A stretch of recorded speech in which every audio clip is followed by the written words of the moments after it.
En esta sección analizaremos los condensadores o capacitores.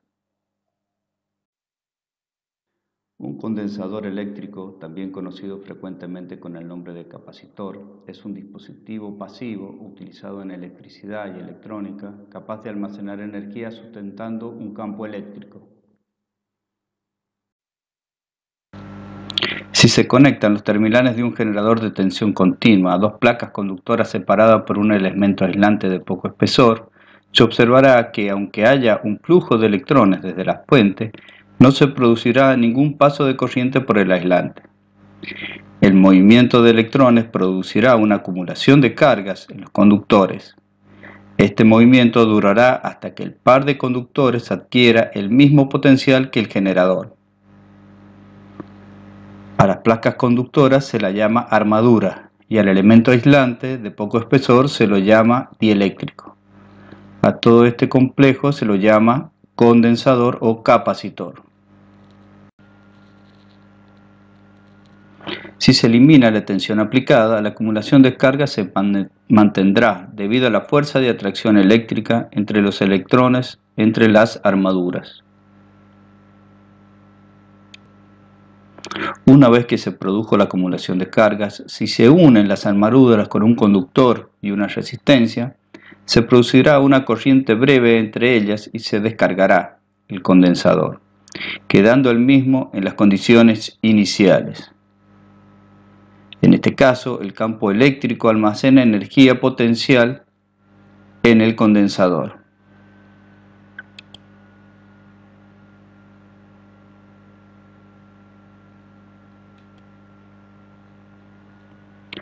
La capacidad es la facultad que tiene un capacitor o condensador de acumular cargas.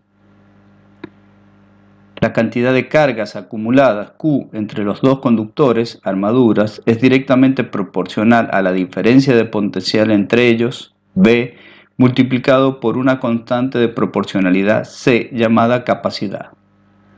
Q es igual a C por V. Q es la cantidad de cargas, C es la capacidad del capacitor y V es la tensión entre los extremos del capacitor. La capacidad se mide en faradios. Un faradio equivale a coulomb sobre volt. Normalmente se usa submúltiplos del faradio.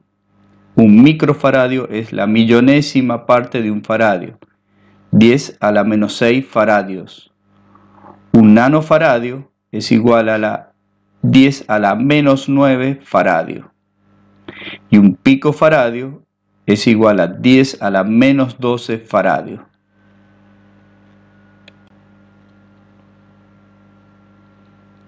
La capacidad depende de las características, forma, tamaño que poseen los conductores y el aislante entre ellos. En un capacitor de placas paralelas, la capacidad es directamente proporcional a la superficie de las armaduras e inversamente proporcional a la separación multiplicado por una constante. Epsilon es la constante dieléctrica del material del aislador, S es el área de la armadura, D es la separación entre ellas. C es igual a epsilon por S sobre D.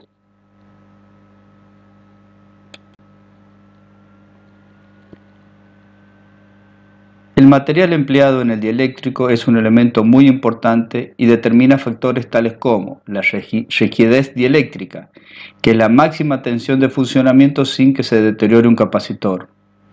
Para aumentar la tensión de trabajo hay que hacer el dieléctrico más grueso, lo que disminuye la capacidad. Otra propiedad importante es la capacidad. Debido a la mayor o menor facilidad de producir láminas muy delgadas, contra más fino sea el dieléctrico, mayor será la capacidad. Por otro lado, también influye la mayor o menor polarización del dieléctrico. Esto depende de las constantes dieléctricas del material. Otro factor importante son las pérdidas dieléctricas. Si nosotros dejamos un capacitor cargado, a lo largo del tiempo se irá descargando lentamente. Esto se produce por lo que se llaman pérdidas dieléctricas o corrientes de pérdida, Estas corrientes son corrientes muy débiles que hacen que se descargue el condensador en un tiempo determinado. Las pérdidas dieléctricas deben ser lo menor posible.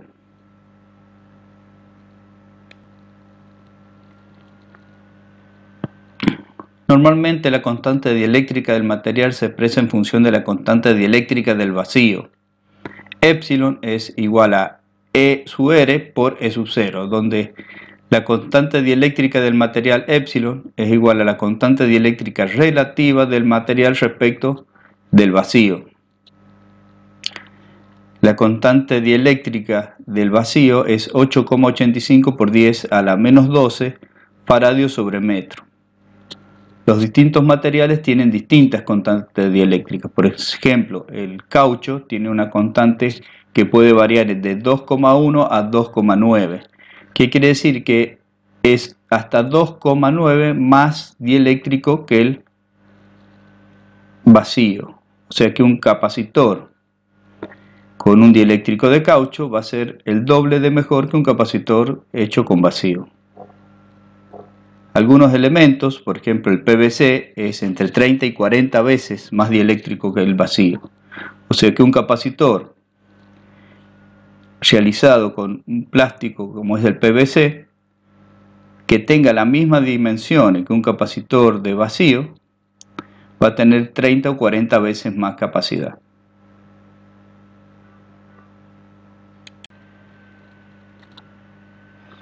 Ahora veremos un ejemplo. Supongamos un capacitor de placas paralelas en el vacío. Está separado por la distancia de 3,28 milímetros y cada una tiene un área de 12,2 centímetros cuadrados. Cada placa tiene una carga de magnitud de 4,35 por 10 a la menos 8 coulomb. Las preguntas a responder es: ¿cuál es la capacidad? ¿Cuál sería la capacidad si el aislante fuera mica? ¿Cuál es la diferencia de potencial entre las placas? Para responder la primera pregunta, se parte de la expresión de la capacidad del capacitor de placas paralelas genérico, donde la capacidad es epsilon 0 por la superficie dividido en la distancia entre las placas. Al reemplazar los valores, obtenemos que la capacidad sería 3,29 picofaradios. La segunda pregunta sería: ¿qué pasaría si cambiamos el aislante, que es el vacío, por otro aislante que es la mica? En este caso, la constante dieléctrica de la mica es 5,4 veces mayor que la constante dieléctrica del vacío. Si reemplazamos en la fórmula, vamos a observar que la capacidad en este caso sería 17,76 picofaradios, habiendo aumentado 5,4 veces.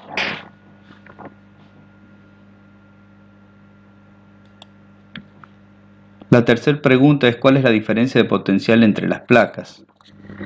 La diferencia de potencial se obtiene de la expresión que la cantidad de cargas es igual a la capacidad por la tensión. Despejando la tensión, nos queda que es igual a la capacidad sobre la cantidad de descarga.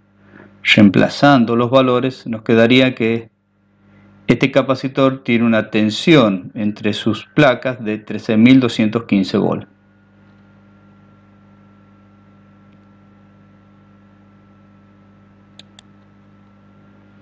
Hay distintos símbolos para los capacitores. Los más comunes son los capacitores fijos, que normalmente son dos rayitas paralelas. Cuando ese capacitor es variable, bueno, se le agrega una flecha. Y por último están los capacitores electrolíticos. Este tipo de capacitores tienen polaridad. Hay una gran variedad de símbolos de distintos tipos de capacitores, dependiendo del material utilizado y las funciones que tenga.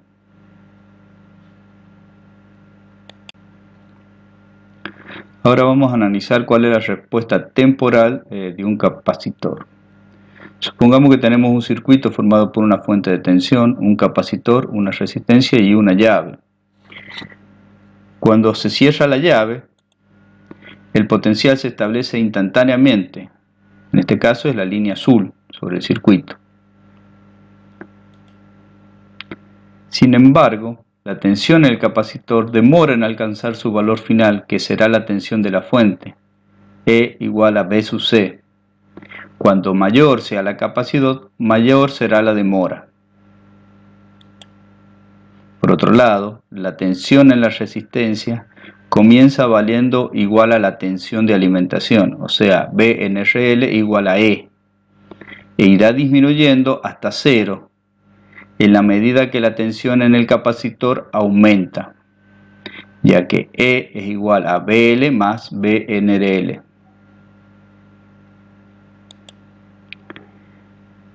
La corriente tendrá la misma forma que la tensión en la resistencia, comenzando por el valor IC inicial igual a E sobre RL y terminando en cero.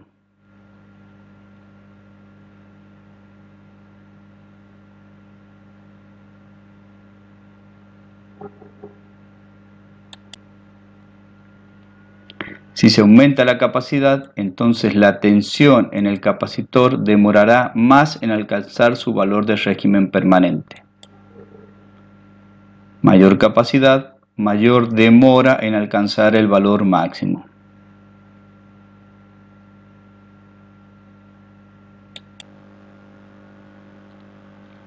Veremos el efecto de la corriente alterna sobre un capacitor. Cuando se aplica una corriente alterna armónica al condensador, el mismo se carga y se descarga sucesivamente. Se puede asegurar que se produce una verdadera circulación de corriente aunque las cargas no fluyan a través del dieléctrico. Sin embargo, se producirá un desfasaje entre la corriente y la tensión aplicada, de forma que cuando la corriente esté en su valor máximo, la tensión pasará en ese instante por cero. En este caso decimos que la corriente adelanta la tensión en 90 grados. Otra forma de decir que la tensión está atrasada respecto de la corriente.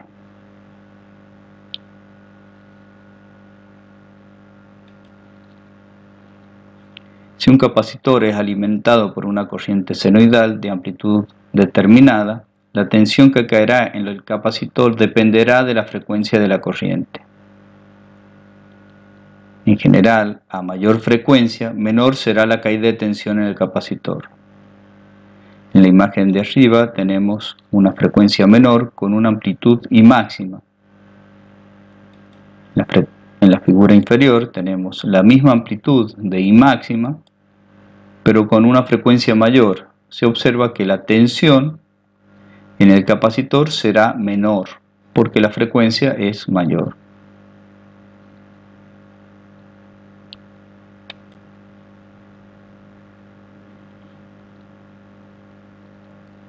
La tensión entre los extremos de un capacitor es directamente proporcional a la carga que tenga acumulada ese capacitor.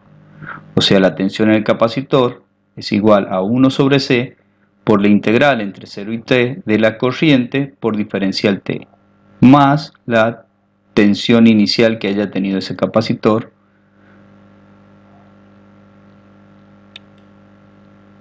Otra forma de presentar esta ecuación es a través de la derivada. La corriente es igual a la capacidad por la derivada de la tensión respecto del tiempo. El capacitor almacena energía eléctrica en forma de campo eléctrico cuando aumenta la tensión, devolviéndola cuando ésta está disminuyendo. Se puede mostrar que la energía almacenada por un capacitor con capacidad C, que tiene en sus extremos una tensión B sub C, viene dada por UL, que es la energía, igual a 1/2 de C por BC al cuadrado. La energía es proporcional a la tensión al cuadrado del capacitor.